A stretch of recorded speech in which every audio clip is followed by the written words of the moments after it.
ایک عورت حضور صلی اللہ علیہ وسلم کے پاس آئی اور اپنے شوہر کی شکایت کی کہ وہ بہت زیادہ اپنے دوستوں کو دعوت دیتا رہتا ہے اور وہ کھانا بنا بنا کر اور ان کی مہمانداری سے تھک جاتی ہے۔ حضور صلی اللہ علیہ وسلم نے کوئی جواب نہیں دیا اور وہ عورت واپس چلی گئی۔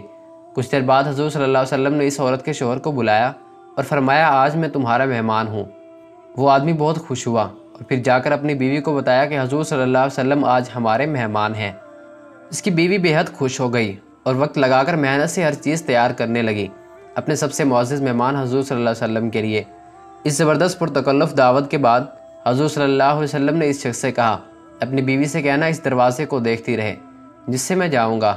تو اس کی بیوی نے ایسا ہی کیا اور دیکھتی رہی کہ کس طرح حضور صلی اللہ علیہ وسلم گھر سے نکلتے ہوئے آپ کے پیچھے بہت سے حشرات گھر سے نکل گئے۔ یہ عجیب و غریب منظر دیکھ کر وہ بے ہوش ہو گئی۔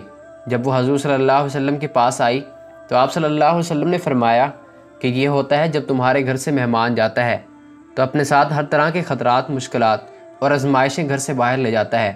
جس گھر میں مہمان آتے جاتے رہتے ہیں اللہ اس گھر سے محبت کرتا ہے، ایسے گھر میں اللہ کی رحمت نازل ہوتی رہتی ہے۔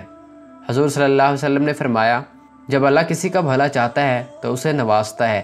آپ صلی اللہ علیہ وسلم کا فرمان ہے، مہمان اپنا نصیب لے کر آتا ہے اور جاتے ہوئے گھر والوں کے گناہ اپنے ساتھ لے جاتا ہے۔